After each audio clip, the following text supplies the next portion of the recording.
para um jogo de volta de um time que não toma gol, de um time que controla como poucos a situação em campo. Então, o Flamengo coloca 9 das 10, dos 10 dedos na taça. Muito pouco provável que a coisa mude de cenário.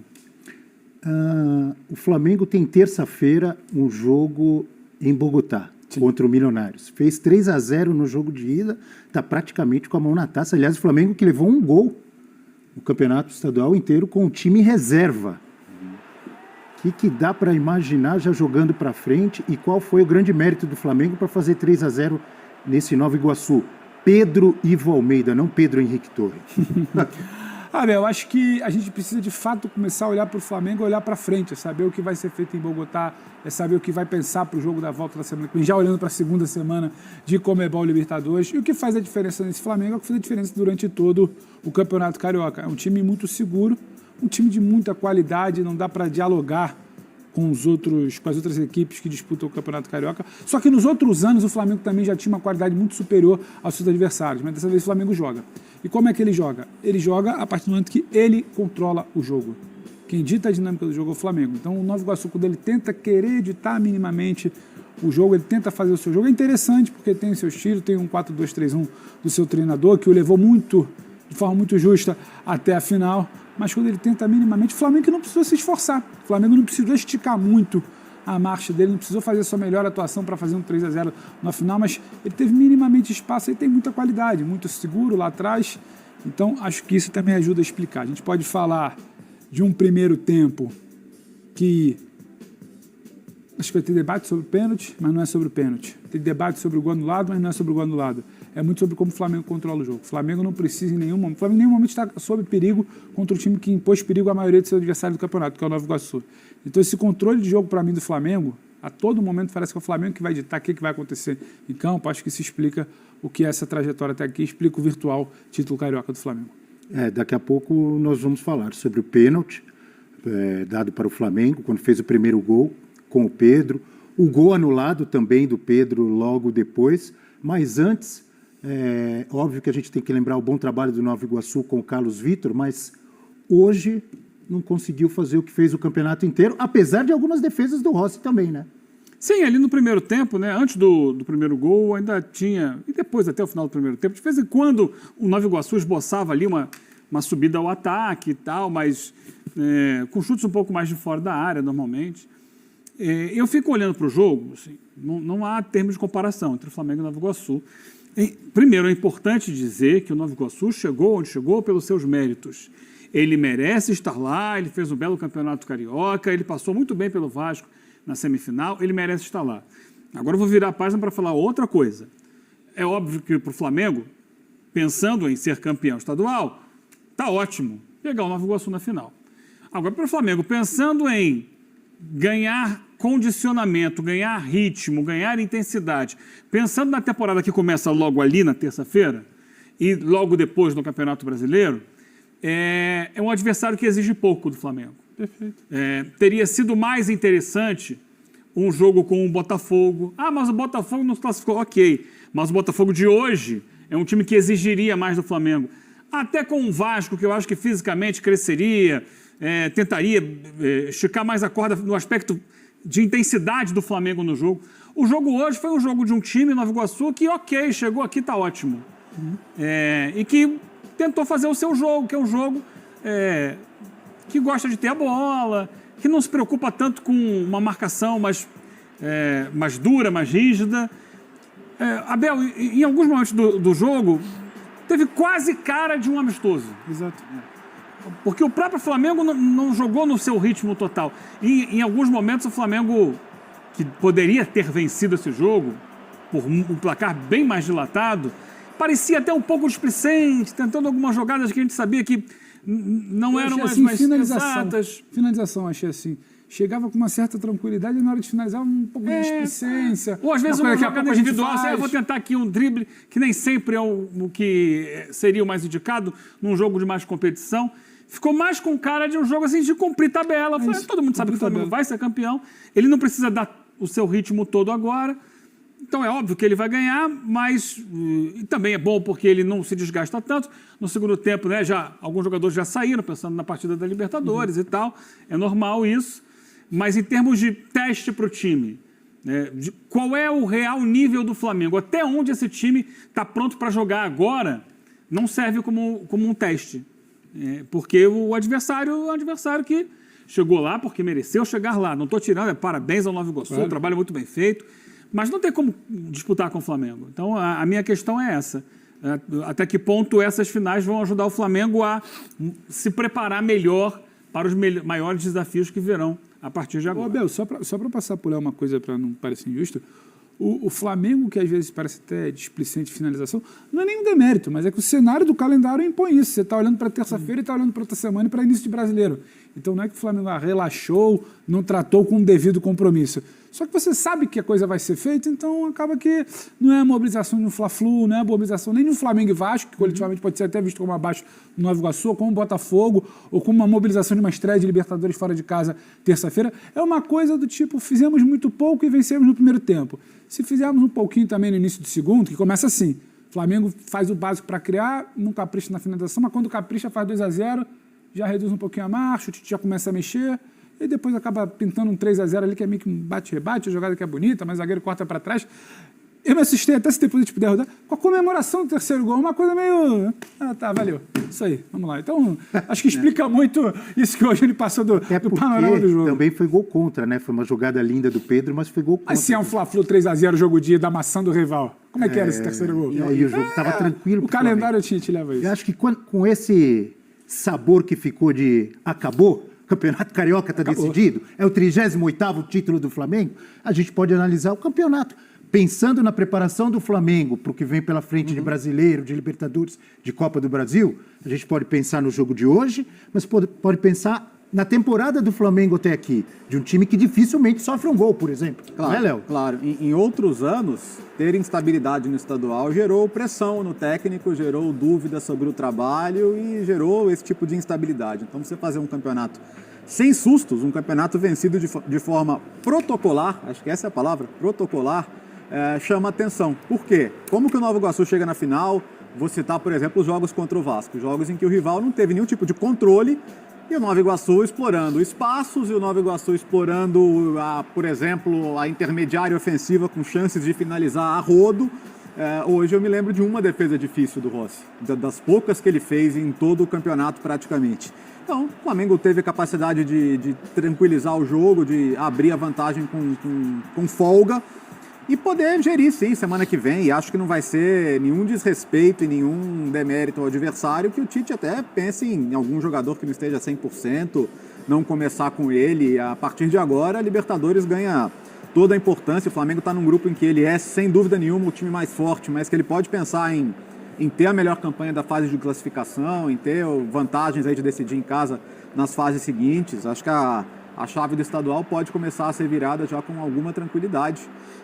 Mas é bom a gente sempre destacar o mérito desse time do Nova Iguaçu, que deixou os outros para trás sem roubar nada de ninguém, né? Pelo contrário, foi o melhor do resto, né? E ser o melhor do resto num campeonato em que esse Flamengo foi tão superior também não é pouca coisa. Agora há pouco, enquanto você falava, Léo, a gente viu o lance do pênalti marcado ali a favor do Flamengo quando sai o primeiro gol do Pedro. Para você foi pênalti? Para mim foi.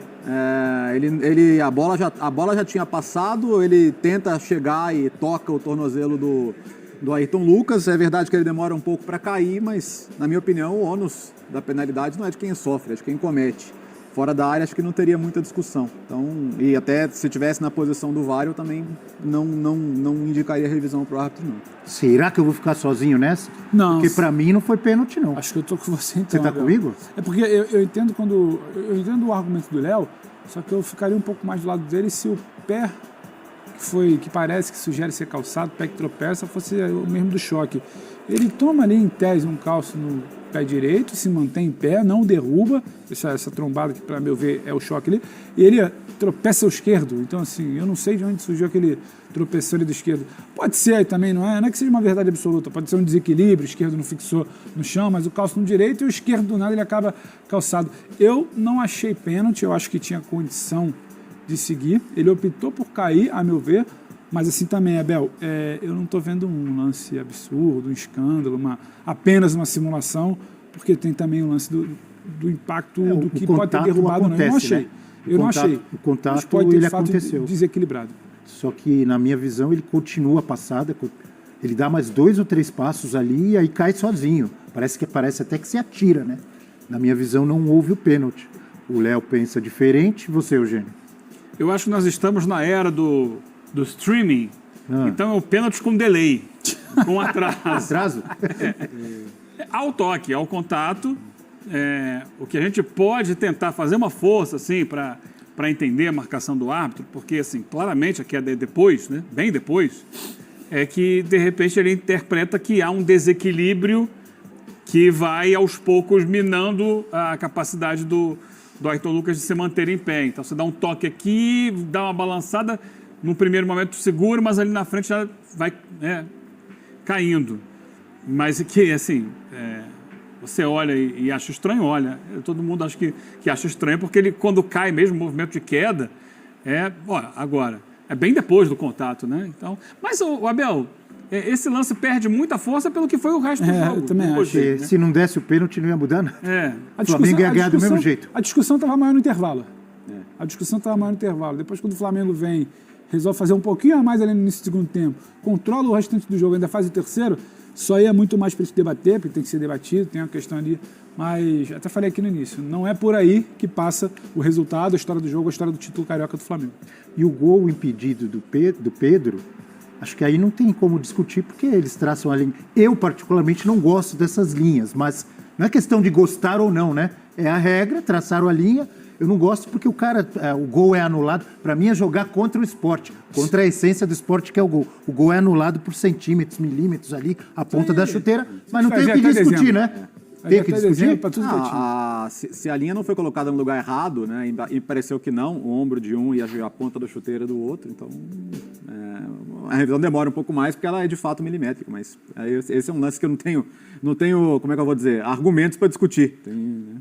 Acho que a gente vai passear nisso o ano inteiro. Semana que vem é para o Nova Iguaçu, na outra semana é para o Flamengo contra o Atlético Goianiense na estreia do Brasileiro, na outra é o Palmeiras, na outra é o São Paulo, na outra é o Santos. Se a linha foi traçada, se não foi, se estava um pouco mais para o lado, se estava perpendicular, se estava exatamente paralela à linha da pequena área, porque pode dar alguma confusão de angulação ali. Eu já vi gente falando que, nossa, a linha não está nem paralela da pequena área, mas é o que o Léo falou, se está traçada no local certo, é questão de milímetros, a gente ainda não resolveu essa questão de sobreposição, sabe, de largura da linha e tudo mais, e vamos ficar ao sabor ali do momento de quem traçou um pouquinho para lá, um pouquinho para cá.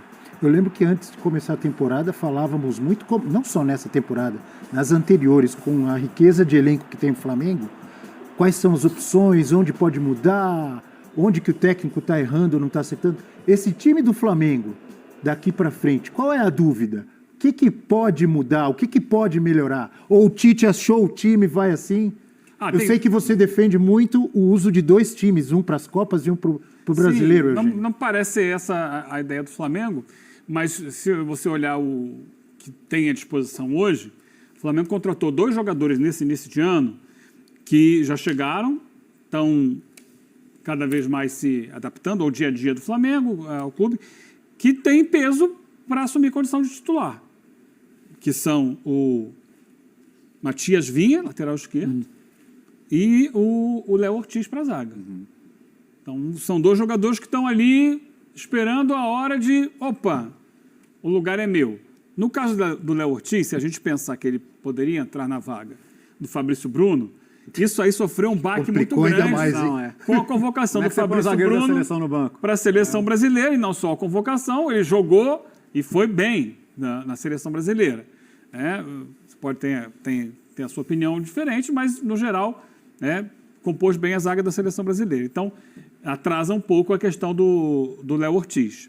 E tem uma outra situação no jogo, no time do Flamengo, que é o Gerson. O Gerson teve um problema sério nos rins, passou por uma cirurgia, está se recuperando. Quando o Gerson estiver pronto, aí você tem 3 jogadores para entrar no time. Não estou nem chegando no caso do Gabigol, que ao que parece não é nada por agora. Mas é Léo Ortiz na zaga, Matias Vinha na lateral esquerda, Gerson no meio de campo. E são modificações possíveis e prováveis ao longo da temporada. Em que momento da temporada a gente vai esperar o tempo correr para saber? É óbvio que o Flamengo vai ter desafios mais difíceis quando chega, vai avançando na Libertadores, começa o Campeonato Brasileiro, jogos mais complicados ou com adversários mais bem preparados do que esses do Campeonato Estadual. Mas esses caras que você citou, Vinha, Léo Ortiz, qual foi o outro? Gerson.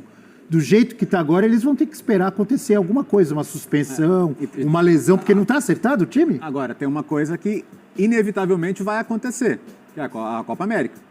Data FIFA, Copa América, né? Você vai ter a Copa América que vai tirar jogadores. E o Uruguai, por exemplo, é uma seleção que O Flamengo perde seu meio campo. tende a ir longe na competição. O Eric Pulgar também, quer dizer, são jogadores importantes. Aí você vai ter que contar um pouco mais com esse elenco. O Gerson, hoje, por exemplo, o Dela Cruz é um jogador que é absolutamente fundamental. Você fala, mas os números, eu vejo te falar, os números do Dela Cruz, você ficar procurando números do Dela Cruz e não olhar para ele, o que ele produz, o que ele gera de jogo para o time, é muito fácil ver o que ele tem feito nesse time do Flamengo. Então, hoje é um jogador que, assim, o time ideal do Flamengo, onde eu vou colocar o Gerson? Eu não mexo no Dela Cruz, por exemplo. Entendeu? Então, olha como é difícil realmente você encontrar espaço para outros jogadores. O Everton Cebolinha fez a jogada do segundo gol hoje, é um cara que desde que o Tite chegou, ele foi renascido. Então, é outro que você não consegue pensar no time sem ele. E como corre, está em todo lado do campo, mais pelo lado esquerdo, mas aparece pelo lado direito. Sim. A gente fala pouco, mas está jogando cada vez mais ou é exagero meu? Não é exagero não. Acho que desde aquela fase fantástica no Grêmio, em que ele foi para a Seleção Brasileira com o próprio Tite, foi para Portugal e lá não se deu tão bem, é sem dúvida o melhor momento que ele vive na carreira. Eu acho que, assim, voltando o Gerson, na chegada do De La Cruz, né, quando estava o Gerson no time ainda, ele tirou o Luiz Araújo. Talvez seja o elo mais fraco ali desse time, né, em termos de reconhecimento técnico. É um jogador que fisicamente entrega bastante, né? Não foi bem o caso hoje, mas em partidas em que há uma exigência maior de recomposição defensiva, ele está muito presente, né? Ele é um jogador que volta bem para marcar, ajuda bem na proteção ali pelo lado do campo. Mas, tecnicamente, se você colocar na balança, o Gerson voltando, você pode dar uma liberdade para o De La Cruz para sair um pouco mais para o lado direito e qualificar o time, né? Que o Gerson qualifica muito. Agora, é o que o Léo falou. Esse time vai sofrer mudanças fortes durante a Copa América. Então, é importante você ter jogadores que estejam prontos para entrar. Se você pensar que vai perder Pulgar, De La Cruz, Arrascaeta, você tem... O Flamengo está trabalhando aí, está voltando o Alan aos poucos, hoje entrou de novo. Tem o Igor Jesus, que tem jogado, tem dado boa resposta. Então, pensar talvez no meio-campo com 2 volantes um pouco mais fixos e o Gerson um pouco mais solto, pode ser, né? Tem o Vitor Hugo. São possibilidades que o Flamengo vai ter para pensar ali na frente em escalar o time durante a Copa América. Mas acho que o momento agora é pensar no time principal do Flamengo. Terça-feira tem jogo, estreia na Libertadores, fora de casa, contra o Milionários. É sempre uma Libertadores, é sempre fora. Tem uma altitude que não é das maiores, mas tem uma altitude em Bogotá. Então o foco agora tem que ser esse. E essa vitória, da forma como foi hoje, não só pelo placar, mas como o jogo aconteceu, uma vitória que dá muita tranquilidade também pensando no jogo da volta. Sim. Porque aí sim você pode poupar jogadores. Porque, vamos lá, Libertadores tem jogo essa terça agora e tem jogo na outra semana. Sim. Então, outra semana é contra o Palestino no Maracanã. Maracanã. Então, mas aí você tem 4 jogos em sequência. Se você sabe que contra o Nova Iguaçu a coisa está bem encaminhada, você pode botar uma escalação um pouco diferente contra o Nova Iguaçu, não abrir mão de todos os titulares, para já preparar o time para o jogo da semana seguinte contra o Palestino. São situações, né? São questões aí que o Flamengo vai ter que lidar a partir de agora, porque sim, vai entrar na maratona, e uma maratona com maior exigência dentro de campo. Eu estou vendo aqui Flamengo e Palestino, e aí depois o Flamengo vai para altitude. Essa é aquela braba, né? Terceira rodada dessa primeira fase, ele vai jogar em La Paz. Sim. Com o Bolívar. E nesse meio tempo tem uma estreia de Campeonato Brasileiro que penso eu que o Tite não vai querer saber de ficar negociando muito não, porque eu acho que o debate, é claro que o debate ele vai acontecer, mas o debate do que vai acontecer na Copa América, ele está até um pouco distante, porque você tem uma fase de grupo para resolver de Conmebol Libertadores e você tem, se não me engano, são 9 rodadas de Campeonato Brasileiro até a pausa para a Copa América. Então tem muita coisa ainda para você Pausa não, né? administrar. Pausa não, ele continua. Pausa da utilização dos principais jogadores. Até aquela pausa ali. Então, eu acho que isso é um debate que vai ser para o segundo momento. Para esse momento, é muito mais uma negociação. Acho que o Tite, pelo jeito dele, não vai entrar com um time reserva alternativo semana que vem. Ele pode sacar 5 jogadores ali no segundo tempo para negociar. O De La Cruz hoje ele já estava numa rotação diferente de outras partidas. Quem pega a estatística, como disse bem o Léo, pode até ver números semelhantes do De La Cruz com qualquer jogo anterior. Só que a dinâmica dele em campo hoje já foi bem diferente. O Flamengo hoje constrói o resultado sem necessariamente precisar de La Cruz e Arrascaeta. Ele necessita de um Luiz Araújo, de inversão, Cebolinha, de Pedro. As atuações mágicas, histórica, antológica dele, E o discreto. Flamengo, Nem precisou, e o Flamengo controlando mesmo isso. Então, talvez na semana que vem se tira um jogador da formação inicial, se tira 3, 4 no segundo tempo. Até quem sabe, um jogo contra o Milionários em Bogotá, você tiver uma situação que você possa sacar alguém, ou abrir mão de alguém, ou ter alguém para fazer uma função. Acho que a negociação, o debate agora é muito mais esse do que exatamente lá de junho, quando você perde essas suas principais peças. Não sei, talvez se o Pedro não está no radar também de uma seleção para uma Copa América que vem fazendo. Você já tem os 3 de meio de campo. Você perder o seu meio campo titular, do jeito que você vem jogando, você perder, tirar os 3, tirar aquele seu setor central ali, é complicado, mas eu acho que o papo é muito mais de agora. Então, não sei se vamos passear ainda no Gerson, que está voltando, está trotando, está longe de ser uma sombra. Ali acho que o papo fica mais agora porque vai acontecer nas próximas semanas. E acho que o Flamengo vai tentar engatar uma marcha, uma quinta marcha, até que não engatou hoje na terça-feira. Na semana que vem vai fazer o seu protocolar, naquele papo sem desrespeitar o Campeonato Carioca. Eu acho que semana que vem, desculpa te interromper, mas em cima do que você falou. Na semana que vem, aquela coisa, se tiver alguém que tá com dor, tá mais ou menos... se fosse uma final, tá pau a pau contra o Fluminense, contra o Vasco. Vai e entra. Se não for, vai ficar de fora. Você tira um. Concorda?